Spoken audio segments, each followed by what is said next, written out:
সমবেত ভক্তমণ্ডলী এবং আমার ভক্তিমতী মায়েরা, আপনাদের সকলের শ্রীপাদ পদ্মে জানাই আমার ভক্তিপূর্ণ প্রণাম। প্রণাম জানাই শ্রী শ্রী হরিচাঁদ ঠাকুর, শ্রী শ্রী গুরুচাঁদ ঠাকুরের শ্রীপাদ পদ্মে। আমি প্রণাম জানাই শ্রী শ্রী মণি গোসাইয়ের শ্রীপাদ পদ্মে।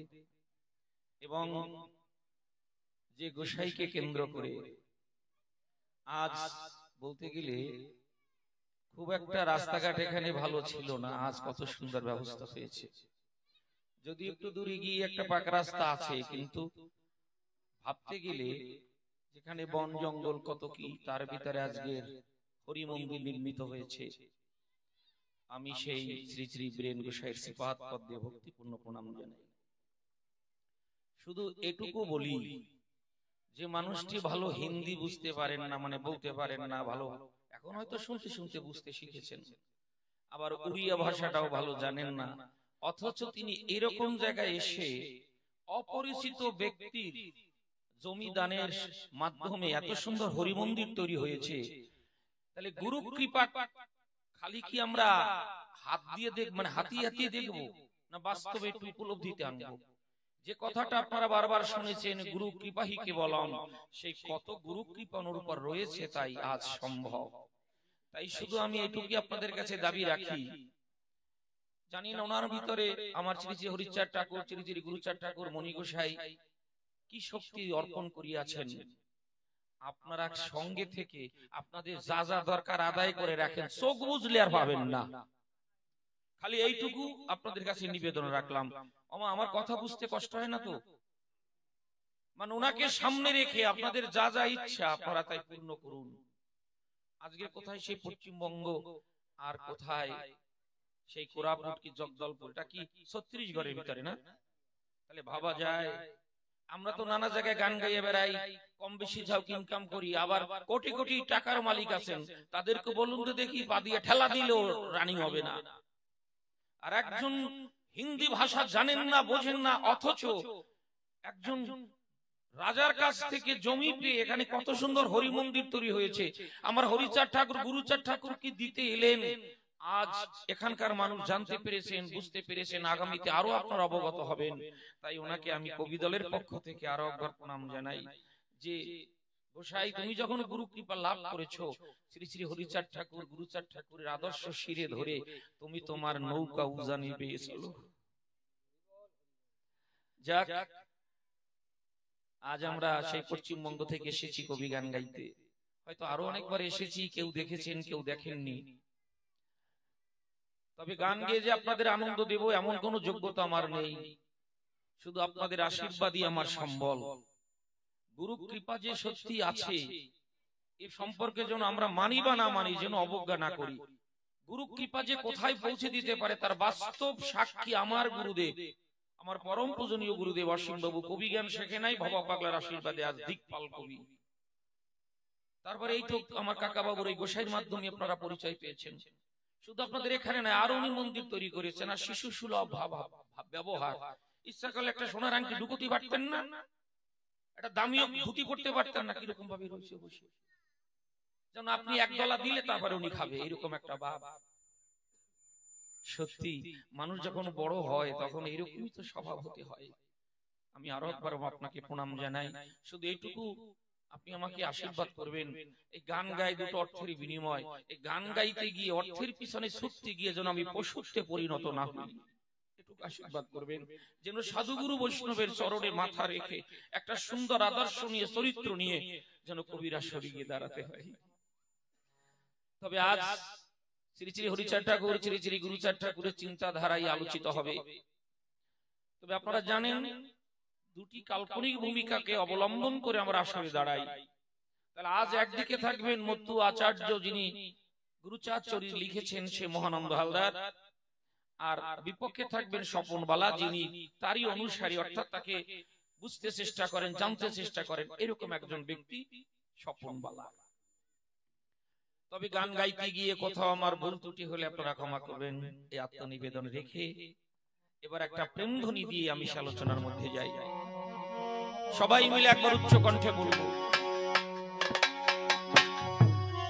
জয় জয়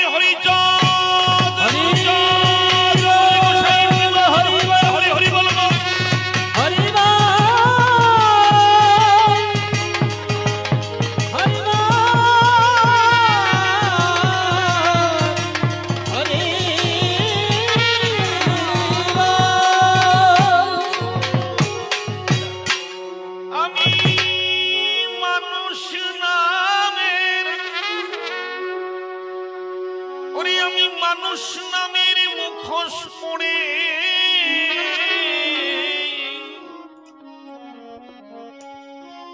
আমি মানুষ নামের মুখোশ পড়ে কুবাসনায় দিন কাটাই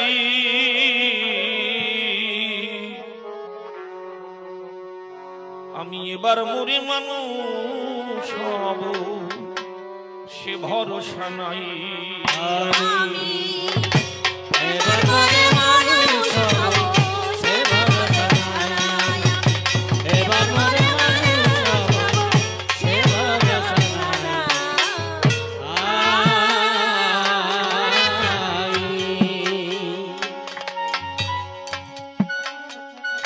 আমি মানুষ নামের মুখোশ আমি মানুষ নামের মুখোশ পরে মানুষ নামের মুখোশ পরে কুবাসনায় দিন কাটাই এবার মরে মানুষ হব সে ভরসা নাই আমি এবার মরে মানুষ হব সে ভরসা নাই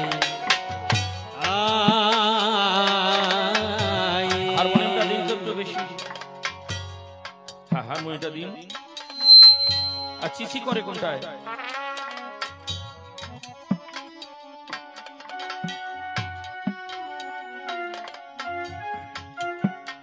বিষয়ের আগে বিষের বাসায় বিষাক্ত এ মন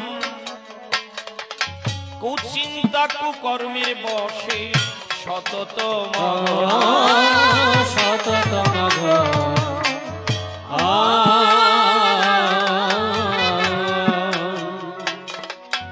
বিষয়ের আগে বিষের বাসায় বিষাক্ত এ মন কুচিন্তা কুকর্মের বসে সততম শততম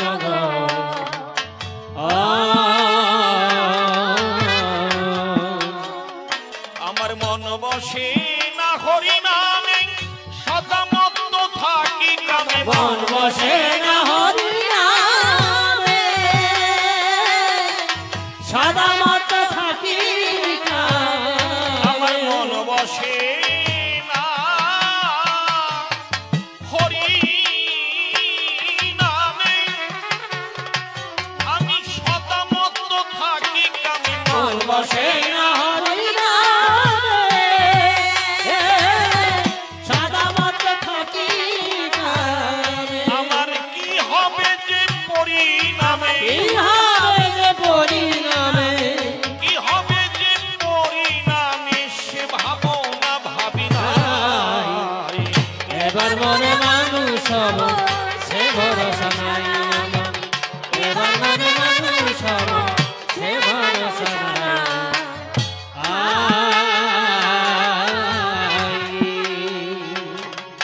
যার কৃপাতে মানুষ হয়ে এলাম দুনিয়ায় তার ভজনে রইল না মতি ভুলিয়া মায়া ভুলিয়া মায়ায় যার কৃপাতে মানুষ হয়ে এলাম দুনিয়ায় তার ভজনে রইল না মতি ভুলিয়া মায়া ভুলিয়া মায়ায় আমার সৎ সঙ্গে নাই সৎ ব্যবহার করি অসৎ সঙ্গে আহার বিহার সৎ সঙ্গে অসৎসঙ্গে আমার বন্ধ রইল ভক্তির দুয়ার বন্ধ হইল ভক্তি দুয়ার আমার বন্ধ রইল ভক্তির দুয়ার মুক্তির সন্ধানে কোথা পাই এবার মনে মানুষ হব সে ভরসা নাই আমার এবার মনে মানুষ হব সে ভরসা নাই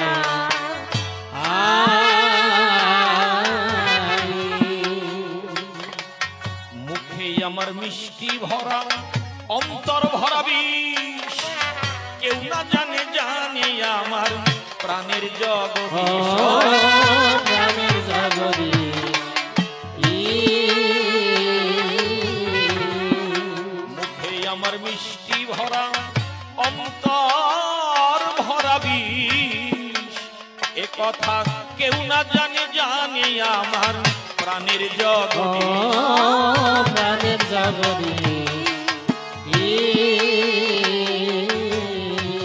সেই বিচারের মঞ্চে উঠে জীবন ছবি উঠবে ফুটে সেই বিচারের মঞ্চে উঠে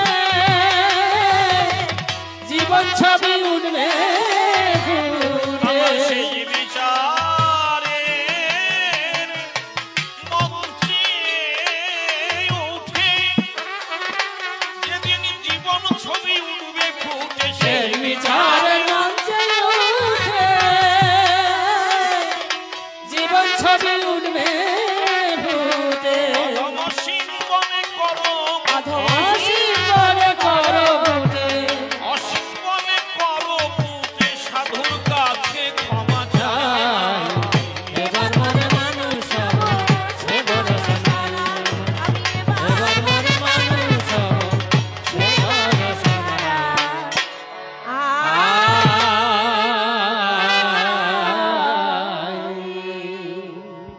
নমো নমো বঙ্গভূমি স্বর্গ হতে শ্রেষ্ঠ তুমি আমি তব কোলেরই সন্তান নমো নমো ভারতবাসী ভারতের সাধু সন্ন্যাসী ভক্তি অর্ঘ্য সবে করি দান আশীর্বাদ করিও মোরে জাগ্রত কি ঘুমো ঘোরে গাহি যেন ভারতের জয়গান আবার যদি ভাবে আসি হই যেন এই ভারতবাসী ভারত মায়ের কোলে পায়ে স্থান বন্দনা করে শেষ কাল্পনিক ভূমিকাতে করিব প্রবেশ সবিশেষ সভা মাঝে জানাই নিবেদন সজল সরকার আমার নাম সে নামটি আমি বাদ দিলাম স্বপনবালা নামটি আমি করিব গ্রহণ তবে বিপক্ষের কবি যিনি আচার্য মহানন্দ হালদার হবেনি তিনি অত্যন্ত জ্ঞানী এবং গুণী বিজ্ঞ পণ্ডিত একজন তাই ভূমিকায় যাওয়ার আগে আমি আমার মনের অনুরাগে সে আচার্য কর্তার সিফাত পদ্ম করিনু বন্দন তবে প্রণাম জানাই এই মহতি সভায়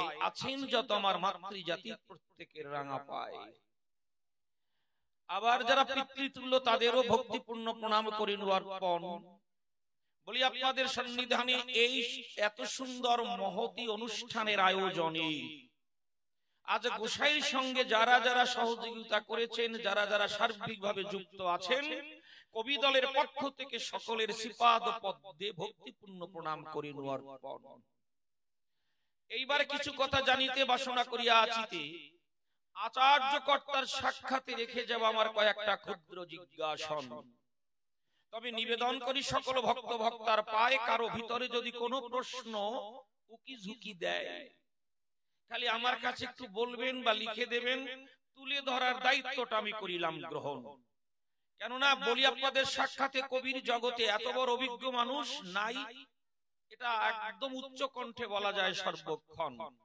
আগে যারা ছিলেন তারা তো বিদায় নিয়ে গেলেন কিন্তু বর্তমানে যারা একটু রানিং তাদের মধ্যে কাকা বাবুর মতন এত জানাশোনা কবি নাই বললেই হয় অনেকেই আছে ওই দুধের মধ্যে ভাবমতো জল মিশায় ধলাই টেকা পর্যন্ত মিশায় এই ধলাই টেকা মানে বুঝতে পারছেন যত সময় সাদা দেখা যায় কিন্তু এই কাকা বাবু যিনি এ বিষয়ে সার্বিকভাবে অবগত তিনি এখন জানি না উনি ওনার বাবার জোরে কি দেবে মহতি সভায় এটা হচ্ছে ওনার গুরু কৃপা যাই হোক এবার এক এক করে কিছু কথা জানবার পরে আমি কয়েকটা নিবেদন বা জিজ্ঞাসায় রেখে যাব আচার্য মহানন্দ হালদারের গোচরে হে মহানন্দ হালদার শুনবো আমরা সেই সমাচার আজ হরিচাঁদ ঠাকুর গুরুচাঁদ ঠাকুর এসেছিলেন জগতে কি দিলেন আমরা কি পেলাম উপহার এই জগৎকে কি দিলেন আর কি ভেবেছিলেন আমরা কতটুকু পেলাম কতটুকু পাইনি আমরা এখনো কত অন্ধকারে আছি এই সকল বিষয় নিয়ে হবে কথোপকথন তবে দেখুন যদিও মতুয়াদের যে কয়েকটা প্রামাণ্য গ্রন্থ আছে আপনাদের হয়তো কম বেশি দেখা আছে বিশেষ করে তারক গোসাইয়ের লেখা শ্রী শ্রী হরিলীলামৃত এই হচ্ছে প্রথম তারপরে মহানন্দ হালদারের লেখা গুরুচাঁদ চরিত বিচরণ পাগলের লেখা হয়তো দুই এক পাতা আছে আমার দেখা হরিগুরু চরিত্র সুধা, তারপর গুরুচাঁদ মাহাত্ম্য, এইরকম কয়েকখানা গ্রন্থ পাওয়া যায়। তবে সবাই করি বর্ণনা খালি পড়েই সবকিছু বোঝা যায় না। পড়েই যদি বোঝা যেত তাহলে কেউ কি বিদ্যালয় বা স্কুল কলেজে যেত? তাহলে তো বই কিনে সযতনে মন দিয়ে অধ্যয়নে ঘরে বসেই পণ্ডিত হয়ে যেত। এ কবু সম্ভব নয়। এমন কিছু আছে, আলোচনা শুনুন যত সুধীজ না, তা বিজ্ঞ মানুষ বুঝিয়ে না দিলে বোঝা সম্ভব নয়। অনেক সময় আছে মানুষ অন্ধকারের দিকেই ধায়। একটা উদাহরণ দিলেই ভালো হয়। যেমন লেখা আছে চৈতন্য চরিতামৃতের পাতায়, কি আছে? যদি অনেক কিছুই লেখা আছে, আপনাদের হয়তো দেখা আছে, আমি আমার কথাটাকে পরিষ্কার করবার দায় একটা ঘটনা বা একটা পয়ার তুলে ধরি সভায়। যেমন লেখা আছে কি, কাম লাগি কৃষ্ণ ভজে পায় কৃষ্ণ রসে, কাম সারি দাস হইতে হয় অভিলাষে। চৈতন্য চরিতের বাণী শুনুন যত জ্ঞানী গুণী। কথাটা কি? কাম লাগি কৃষ্ণ ভজে পায় কৃষ্ণ রসে, কাম ছাড়ি দাস হইতে হয় অভিলাষে। এখন যদি যারা খালি শিষ্য করে বেড়ায়, পেট ডাবাইয়া খায়, অথচ তত্ত্ব বোঝে না, খোঁজার চেষ্টা করে না, করবে কখন? মন্ত্র দিতে দিতেই তো দিন কাটিয়ে যায়। এরকম ব্যক্তির কাছে গিয়ে যদি বলে বাবা বলো দেখের মানেটা কি, কিন্তু এখন শিষ্যদের তো কিছুটা উপহার দিতে হবে, কিছু একটা বলতে হবে। তখন যদি উনি মানে একটা গোজামিল তত্ত্ব দিয়ে দেয়, কি কাম লাগি কৃষ্ণ ভজে, বেটা এটা বুঝলি না? কাম লাগি মানে কি? যত নারী সঙ্গ করা যায় লাফাতি লাফাতি কৃষ্ণ পাওয়া যায়, এইটা কইছে বেটা, এইটা বোঝো না? কত বড় সর্বনাশ! মানেটা কি তাই? কত সুন্দর কথা বললেন চৈতন্য চরিতে কৃষ্ণদাস কবিরাজ। যদিও আত্মস্বার্থ করিতে পূরণ, যদি কেহ করে সদা শ্রীহরি ভজন, শ্রীহরির কৃপা যাবে হইবে কোলাপ, দূরে যাবে আত্মেন্দ্রিয় প্রীতির স্বভাব, কামনাতে জিয়া মনে বাড়িবে উল্লাস, গোবিন্দ চরণে সদা হয়ে রবে দাস। এই হচ্ছে খাঁটি ইতিহাস। অনেক সময় অনেকে বলে, আপনারা অবগত আছেন ভক্ত দলে, ও বাবা আমার রোগটা সেরে দিও, আমি এখানে 1001 টাকা দেবো, বলে না? এরকম মানুষ হাজার হাজার আছেন। অনেকে কামনা সাগরে গিয়ে ডুব দেয়, কত রকম মনের প্রার্থনা ঠাকুরের চরণে আত্মনিবেদন জানায়, ভালো অনেকে হয়েও যায়। এই যে একটা ঠাকুরকে বলা, এমন একদিন আসে বলি আপনাদের সকাশে, তখন আর এ কথা সে বলে না। তখন সে কি বলে জানেন? হে ঠাকুর, হে হরিচাঁদ, হে গুরুচাঁদ, যেভাবে আমাকে রাখলে তুমি আনন্দ পাও, যে কর্ম করলে তোমার আনন্দ হয়, যে ভাব সলিলে ডুব দিলে তোমার আনন্দ বর্ধিত হয়, আমাকে সেই ভাব জগতে ডুবাও, আমাকে দিয়ে সেই কাজ করাও, আমি যেন এমন কিছু না করি যাতে তুমি ব্যথা পাও। কিন্তু প্রাথমিক ভাবে কি এই ভাবনাটা আসে? কি ব্যাপার, এরা দেখি খসে, যাও বোন তাড়াতাড়ি যাও, তোমাদের যেতে হবে, দূরে বাড়ি নাকি? বেলুন তো বাপ মতো কেনছো, কেন কেন? মেলায় তো মানুষ বসে রয়েছে। দেখো, কবি গান শুনতে হলে একটু সময় দিতে হবে, না হয়তো বুঝতে পারবে না। আর বেশ যারা যারা চলে গেছেন, আমি তাদের কাছে একটা নিবেদন রাখি, আপনারা খালি কি এসেছেন ডঙ্কা বাজাতে আর মহাপ্রসাদ খেতে? বাড়ি গিয়ে বলবেন কি, হয়তো কেউ স্বামীকে রেখে এসেছেন, কেউ হয়তো স্ত্রীকে রেখে এসেছেন, কেউ হয়তো বড় বড় ছেলে মেয়েদের রেখে এসেছেন, তাদের কি বলবেন যে কেন গেলে বাবা, কেন গেলে মা? তখন বলবেন না, জোরে জোরে ডঙ্কা বাজাইছি আর বাপ মতো খিচুড়ি দফা সারিয়েছি, এইটুক বলবেন গিয়ে নাকি?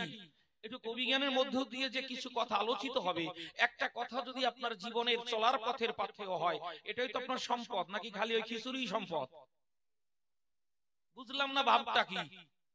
আমরা কত দূর থেকে এসেছি, যদিও একটা পারিশ্রমিকের বিনিময়ে এসেছে, এটা ঠিক, কিন্তু আপনারা যে খাটনি খেটে এসেছেন, আপনাদের কিছুটা পাওয়ার ইচ্ছা নাই কি?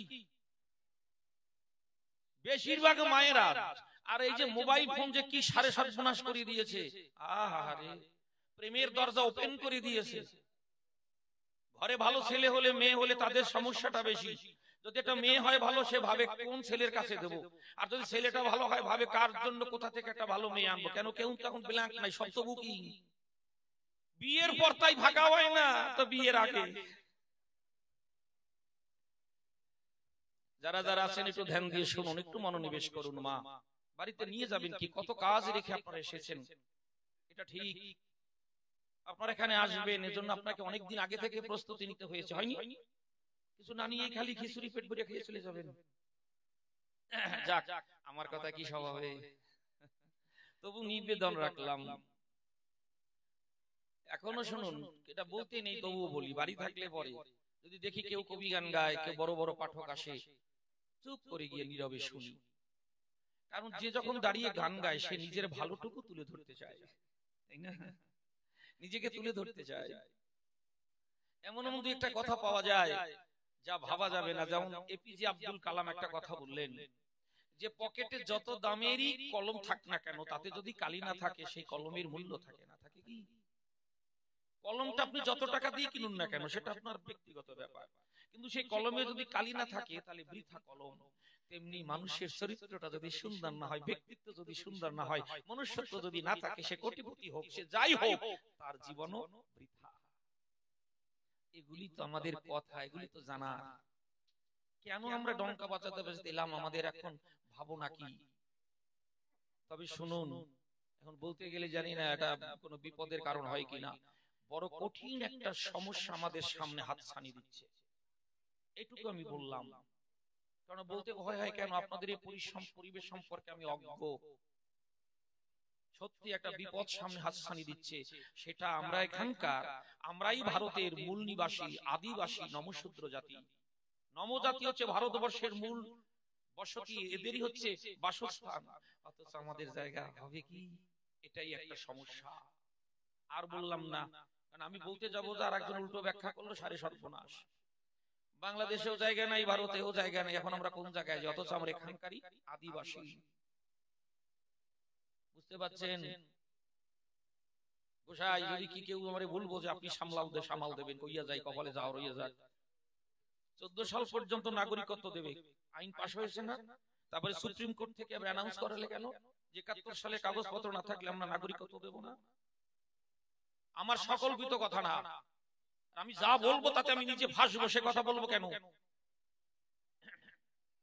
তোমরা এত ঢাকঢোল পিটিয়ে 14 সাল পর্যন্ত নাগরিক বিল পাশ করলে, তাহলে তোমরা এখন কেন সুপ্রিম কোর্ট থেকে কোর্ট দিয়ে বলালে 71 সাল পর্যন্ত কাগজপত্র না দেখালে তার এখানে স্থায়ী হবে না, নাগরিকত্ব দেবে না?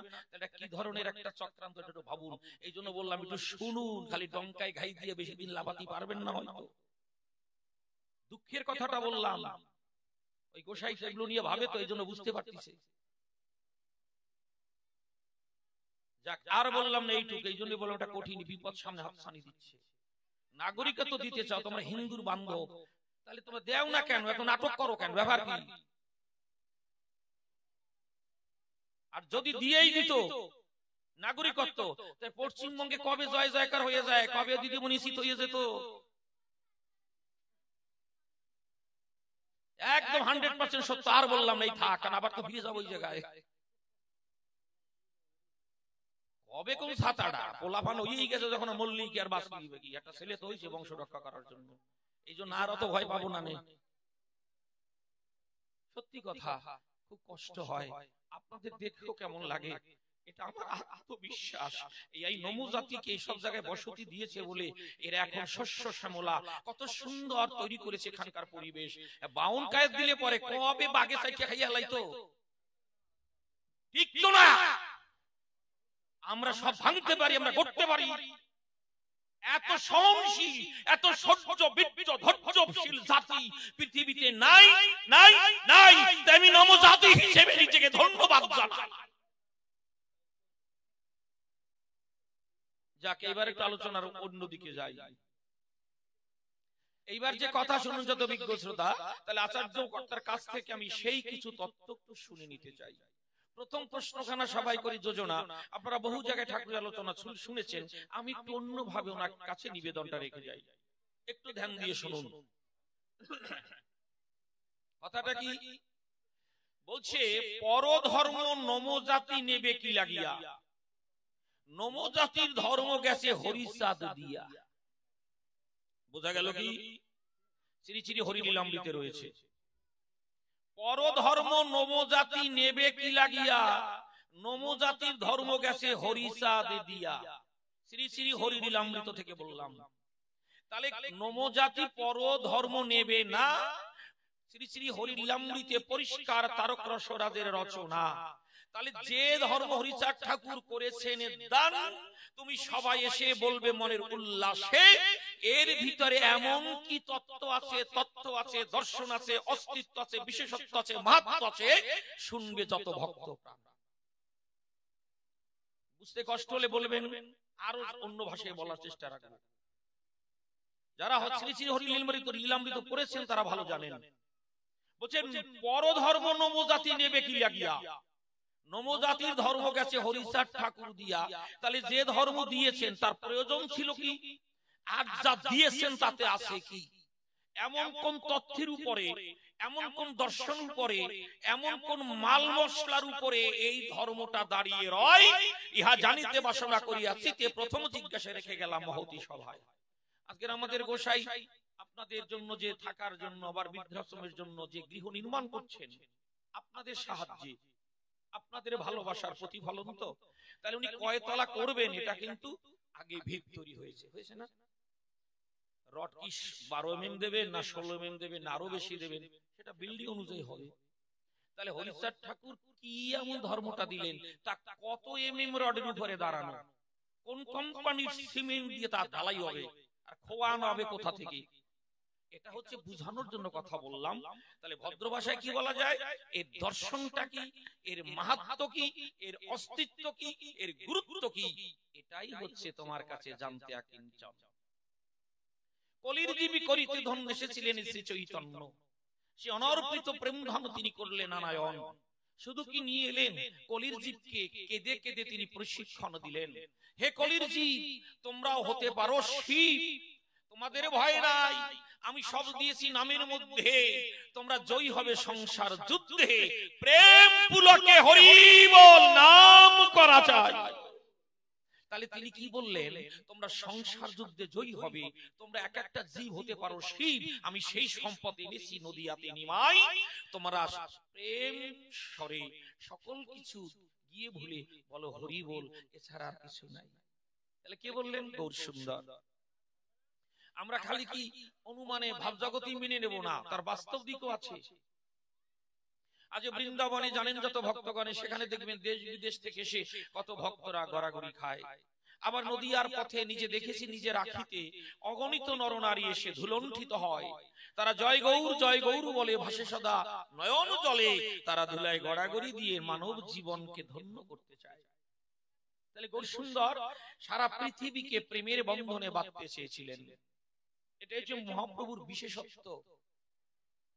তাহলে সেই অনর্পিত প্রেম ধন, সেই রাধা প্রেম, সেই অকৈতব কৃষ্ণ প্রেম আজ গৌর সুন্দর নিয়ে এসেছিলেন এই বসুন্ধরায়। এর পরে বলো একটু ব্যাখ্যা করি, যখন হরিচাঁদ ঠাকুর বললেন যে নমজাতির জন্য একটা ধর্ম নিয়ে এসেছি, সেই ধর্মের প্রয়োজনীয়তা কি, সেই ধর্মটার গুরুত্ব কি, সেই ধর্মের বিশেষত্ব কি, সেই ধর্মের নির্যাস কি, এটা একটু ভালো করে বুঝাবে আমার। এই হচ্ছে আমার প্রথম জিজ্ঞাসা। এবার দ্বিতীয় কথা শুনুন, যত অভিজ্ঞতা, তবে শোনো ওই উল্টো পাল্টা কথা যেন বলো না, কথা অনেক ভাবেই বলা যায়, ছোট্ট একটা গল্প না বলে পারবো না। কি কন বলবো? অনেক রকম যুক্তি দিয়ে বলা যায়, কায়দা টায়দা করে অনেক কথা অনেক ভাবে বলা যায়। কি কন কন, আমি না বলে যাবো নাকি? সেই 12-14 ঘন্টা 24 ঘন্টা, তারপরে জানি কত রে বাবা 4 ঘন্টা লেট, তাও থামি নেই, এসে পড়ছি যখন না কইয়ে যাবো। দেখবেন অনেক রকম যুক্তি তর্ক দিয়ে অনেক কথা বলা যায়। ওই আবার মায়ের উঠে আটা দিচ্ছে কব কোন জায়গায়, মায়ের বাইরে যাবে কেন এখন? আমার যখন আসর শেষ হবে তখন যাবে। জান জান শোনো, তবে ব্যাখ্যা দিয়ে যক্ষা টাকা বাঁধাইয়ে না, বুঝলে? ব্যাখ্যা দিয়ে যক্ষা বাঁধানো কেমন শোনে। একটা ছেলে সবাই বলি কুলে পথ দিয়ে হেঁটে যায়, হেঁটে যখন যায় আর গুনগুনাইয়া গান গায়, ওর বয়স 27-28। এখন দেখবেন কখনো যদি ছেলে মেয়েদের সম্পর্কে বাড়ির ঠাকুর দাদা বা দিদিমা বা দাদু যদি আলোচনা করে, কিরে নবনী, দাদুরে বিয়ে থা দে, নাতি বউ ডেকে ডেকে যায়, কখন চোখ বুঝি বলা তো যায় না। আরে এই কথাটা যদি ছেলে মেয়ে মানে নাতি নাতি যদি শুনতে পায়, তাদের ভিতরে একটা কেমন ভাব হয়, আমার বিয়ে দেবে, দাদু কইছে তাহলে তো দেবে, একটা আলাদা কেমন কেমন ভাব আসে না? এখন ওই ছেলেটাও পথ দিয়ে যায়, ও শুনেছে আমাকে বিয়ে দেবে, দাদু কইছে। এখন যেদিকে এদিকে ওদিকে তাকায়, একটা ভালো মেয়ে দেখলি নিজেকে মাপে, এর সঙ্গে মানায় কি না মানায়। ওই দেখেন আবার খারাপ হইছে, যাবেন না? ওরে কপাল রে, যাইয়া সারেন। আর কেডা কেডা যাবেন জান দেখি? এইভাবে ওঠাপড়া করলে গানটা গাবো কি করে? ওঠেন ওঠেন যান। আর কেটা কেটা যাবেন, যাইয়ে নেন, তারপরে শুরু করি। কপাল রে, হরি হরি বল। হ্যাঁ, গাড়ি টাড়ি দাঁড়াই আছে তো, ঠিক আছে, শান্ত হন, নালে বলা যাবে না।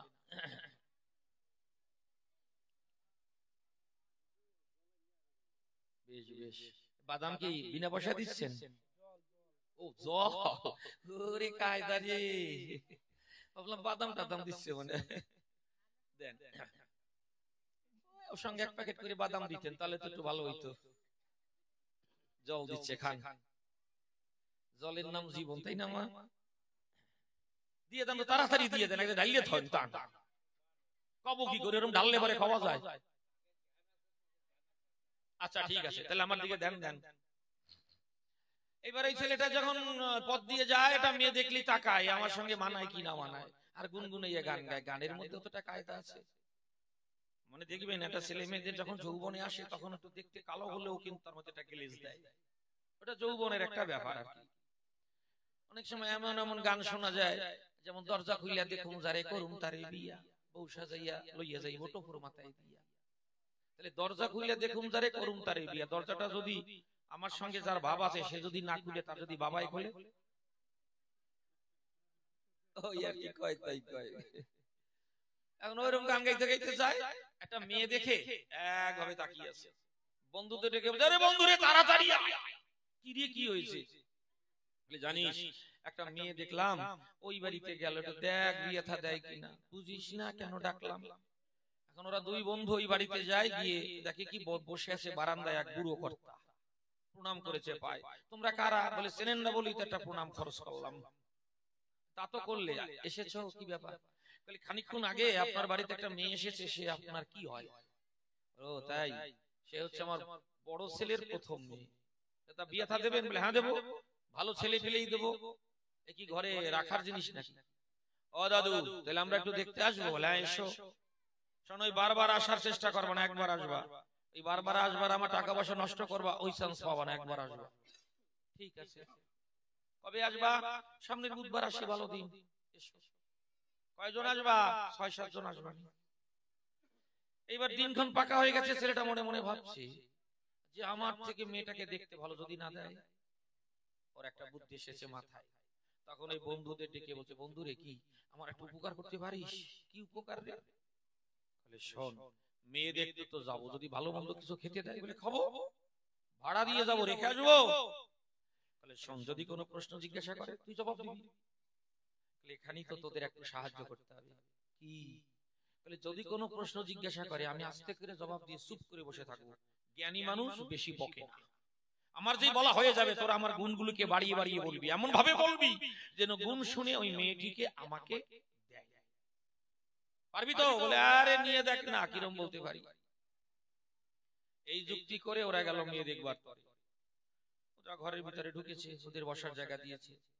এইবার প্রাথমিক একটু চা মিষ্টি সিঙ্গারা খেয়েছে। এইবার ওরা তো 6 জন গিয়েছে, এদিকে মেয়ের বাবা, মেয়ের দাদু, মেয়ের দাদা, গ্রামের 2-1 বয়স্ক মানুষ, তারাও বসে আছেন। এখন ওই যে মেয়ের দাদু, সে জিজ্ঞাসা করেছে ছেলেটিকে, দাদু ভাই। হ্যাঁ বলুন। আচ্ছা তোমার নামটা কি? ও বলেছে আমার নাম স্বপন ব্যানার্জি। যেই বলেছে স্বপন ব্যানার্জি, ওর বলার শেষ সঙ্গে সঙ্গে এক বন্ধু বলছে, না না না, ও কি বলে, ওর নাম খালি স্বপন ব্যানার্জি না, ওর নাম হচ্ছে শ্রীযুক্ত শ্রীমান শ্রী স্বপন কুমার চন্দ্র ব্যানার্জি। দাদু ভাবে কয় কি রে, নাম দুইজনে মিলিয়ে কয়, ভালো কায়দা বাতাইছে তো। এখন উনি জোরে জোরে হাসলেন, নাচতে হাসি দিয়ে বলছে, আচ্ছা দাদু ভাই, নাম তো ভালোই বললে দুই বন্ধুতে, তা তোমার এডুকেশন কি, পড়াশোনা কতটুকু করেছো? বলে আমি উচ্চ মাধ্যমিক পাস। ওর যে বলা হয়ে গেছে, দ্বিতীয় বন্ধু বলছে, না না না, ও জানি না, ও খালি উচ্চ মাধ্যমিক পাস না, ওটুকু করেছে, কলেজেও গেছে, ইউনিভার্সিটি কয়েকদিন দেখে আইছে। আচ্ছা ভাবেন, বিশ্ববিদ্যালয়ে দেখে আসলেও নাকি পড়াশোনা হয়ে যায়। ওর দাদু এত জোরে জোরে হাসি পেয়েছে, তবু উনি চেপে রেখেছেন। এমন সময় এই ছেলেটি নাক টান দিয়ে খুক খুক করে কাশি দিয়েছে। তখন এই দাদু বলছে, তোমার একটু ঠান্ডা লেগেছে? হ্যাঁ, সকালবেলা স্নান করে আমাকে একটু যেতে হয়েছিল সেই কোরাপুট বিশেষ প্রয়োজনে, তা আমি যে বাসের জানলার পাশে বসেছিলাম তো ঠান্ডা জলে স্নান করেছি আর ওই বাসের জানলার হাওয়া লেগেছে, তাই আমার ঠান্ডা লেগেছে, একটু খুশখুশ করছে, কাশি হয়েছে, হালকা কাশি। যেই বলেছে তৃতীয় বন্ধু বলছে সাধারণ কাশি দেয় না, ও চুল্লু খায় আর গাঁজা খায়, ও কাশি দিলি রক্ত পড়ে, ওর টিবি হয়েছে। এইরকম কথা যদি কয় আর কি তার বিয়ে হয়? তাহলে তুমিও যেন এরকম ব্যাখ্যা দিয়ে যক্ষা বাঁধাবে না সবাই। এইবার দ্বিতীয় প্রশ্নখানা সবাই করি যোজনা। তাহলে প্রথম প্রশ্নটা তো বুঝতে পারলেন। দ্বিতীয় প্রশ্নটা কি? আচ্ছা, এই যে গুরুচাঁদ ঠাকুর সম্পর্কে অনেক কথা শোনা যায়, তিনি জনহিতৈষী, তিনি জাতির জনক, তিনি শিক্ষাবিদ, তিনি রাজর্ষি, তারপরে মতুয়া তো তারা কয় বাবা, বলে না? তাহলে এখান থেকে একটু মনের পুলকে তুমি করবে আলাপন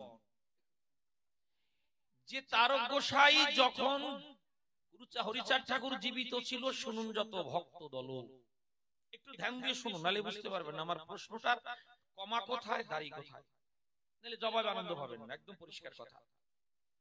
তাহলে যখন হরিচাঁদ ঠাকুর জীবিত ছিলেন তখন কিন্তু গুরুচাঁদ ঠাকুরকে তারক গোসাই কি বলতেন?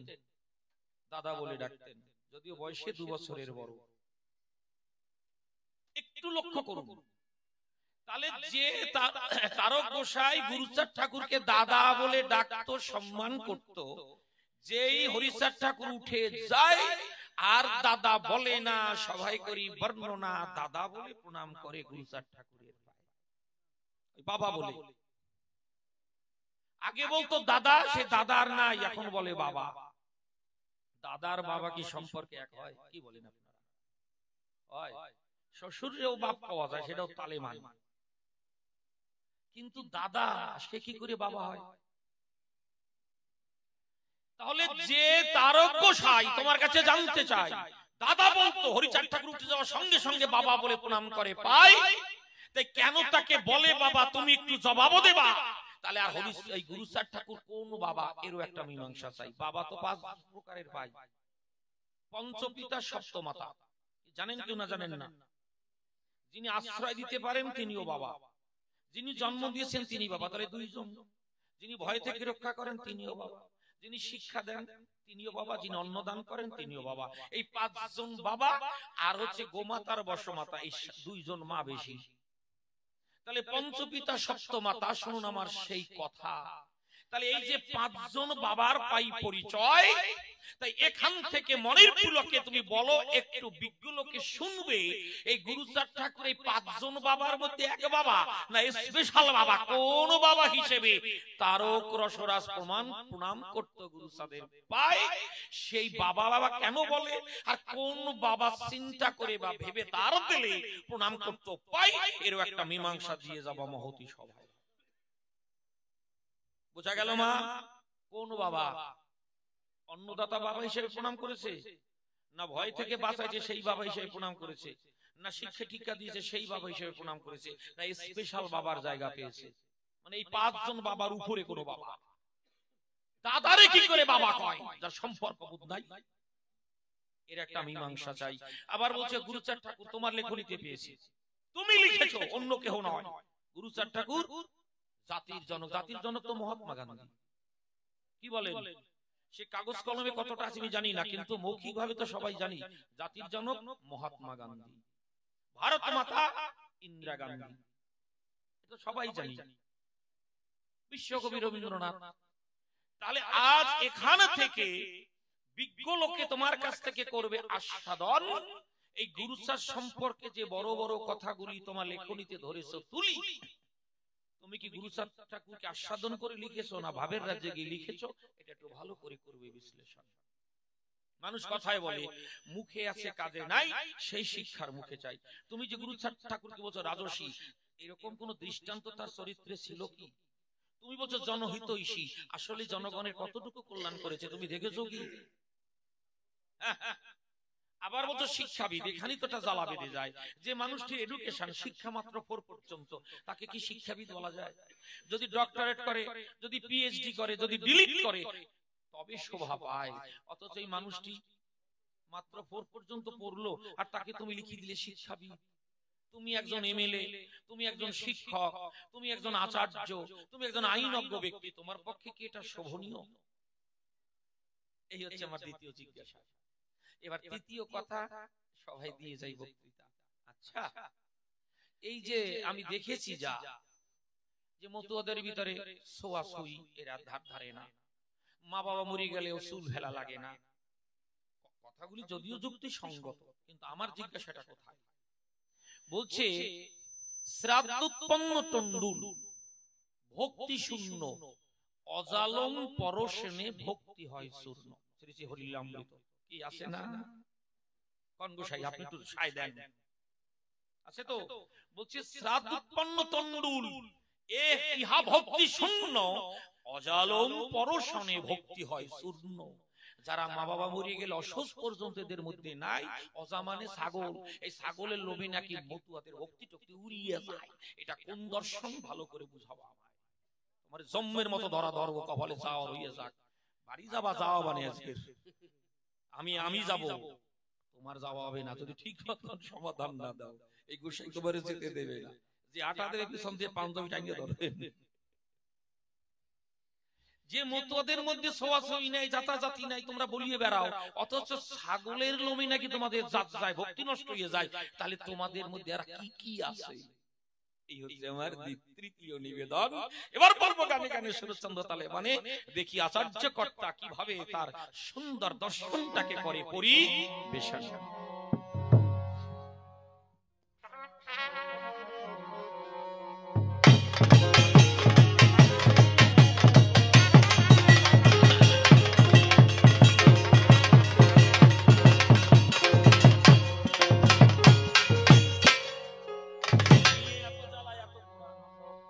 হ্যালো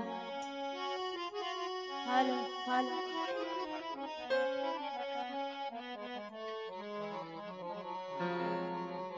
নিয়ে এত জ্বালা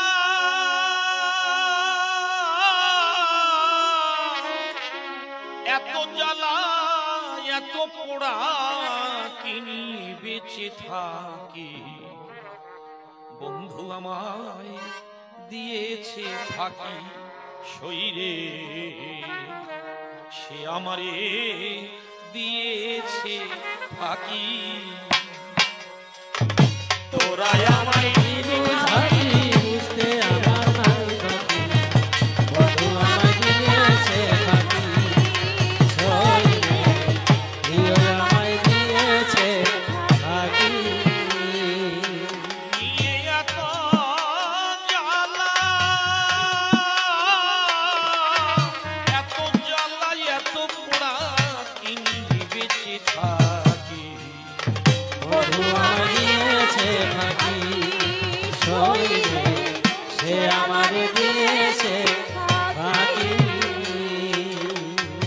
আমাকে না হলে যাহার কাটতো না একদিন, একটু কথা না কহিলে মুখ তমন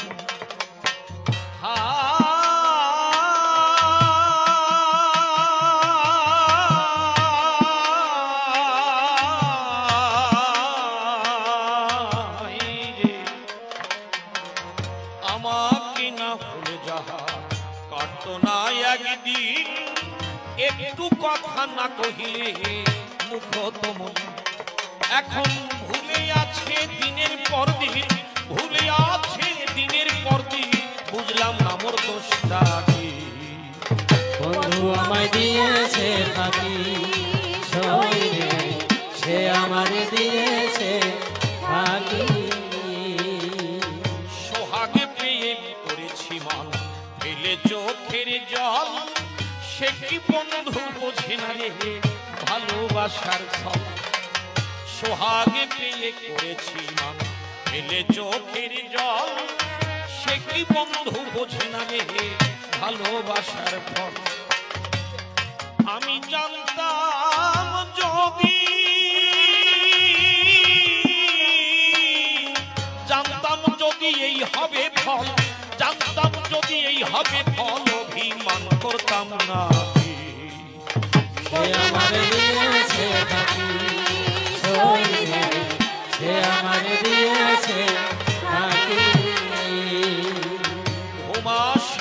জেগে কাটাই ফাগুন রাতি, বুকে আগুন জ্বলে বধূ মধুর মূরতি, ঘুমাসে না জেগে কাটাই ফাগুন রাতি, বুকে আগুন জ্বলে বধূ মধুর মূরতি।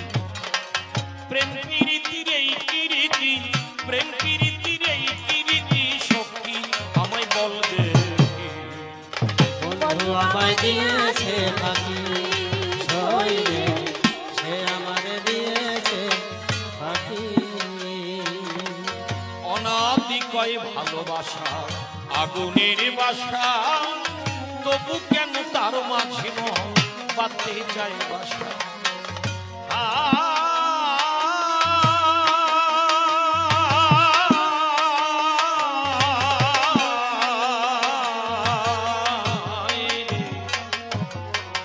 অনাদিকয় ভালোবাসা আগুনের বাসা, তবু কেন তার মাঝে মন বাঁধতে চায় বাসা। নিয়ে প্রেম প্রীতির এই তামাশা, প্রেম প্রীতির এই তামাশা সাধ করে সবাই ঠকি। বন্ধু আমায় দিয়েছে ফাঁকি, সইলে সে আমারে দিয়েছে ফাঁকি। কল্পনাতে স্বপ্নবালা মহতি সভায়, বিপক্ষেতে মহানন্দ হালদার প্রণাম জানাই পাই। শোনো শোনো আচার্য কর্তা রইল নিবেদন, যে কয়েকটি প্রশ্ন আমি করিলাম বর্ণন, যে কয়েকটি প্রশ্ন আমি করে গেলাম দান, ধরে ধরে সভা করে দিও সমাধান।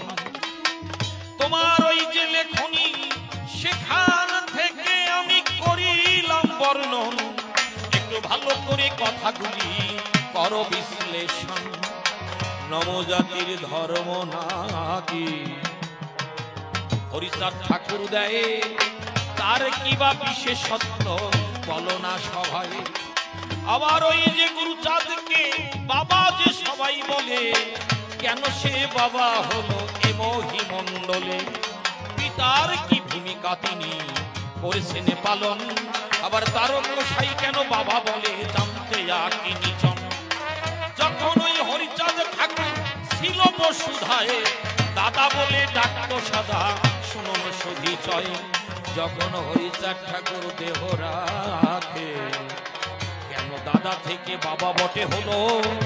এ কেমন সম্পর্ক তারক গোসাই যে পাতালো? দাদা তো দাদাই থাকে, বাবা রইল অন্য অভিনয়ে। কি করে দাদা বাবা হলো জানিবার বিষয়। আবার অজালমে নাকি ভক্তি মতুয়ার যাই কেটে, এ কেমন আলোচনা করেছি সংকটে। তাই বিস্তারিত কথাগুলি বুঝাবে আমায়, দেখি এসে মহানন্দ হালদার কোন কথা কয়। তবে প্রথমবারে আর তাহারে বলবো না, ছেড়ে দিয়ে যাবো আমার গভীর কল্পনা। এরপরে আচার্য কর্তা দেবে দর্শন, তার মধুর কথা মোরা করবো আকর্ষণ। যে কয়েকটি প্রশ্ন আমি করে গেলাম দান, তবে তুমি সভা করে দিও সমাধান। বলতে গিয়ে আমার যদি ভুল হয়ে যায়, ক্ষমা চেয়ে নিলাম যত ভক্ত শ্রোতার পায়। অনেক ভাবে অনেক কথা করলে আলাপন, ভুল ত্রুটি হলে আমার করিবেন মার্জন। গুরুদেবের শিকড় পথে প্রণতি জানাই, যার শুভ আশীর্বাদে করিয়ে গীতি গাই। পিতা মাতার চরণ করিনু বন্দন, যার কারণে পেলাম আমি মানব জীবন। যতদিনই রাখি আমায় এ বিশ্বভুবনে, মন যেন থাকে পিতা মাতারই চরণে। তবে আর বেশি কথা বলবো না, ছেড়ে দিয়ে যাবো আমার কবির কল্পনা। আছেন যত সাধু গুরু বৈষ্ণব গোসাই, পুনঃ সবাইকে প্রণতি জানাই। যে কয়েকটি প্রশ্ন আমি করে গেলাম দান, ধরে ধরে সভা পরে দিও সমাধান। দেখি এসে কোনো ভাবে কোনো কথা বলে, কোনো ভাবে সে এই পর্যন্ত আমার পর্ব দিলাম সাঙ্গ করি। যার যার ইষ্ট প্রেম বলুন হরি হরি হরি বল, হরি বল, হরি বল।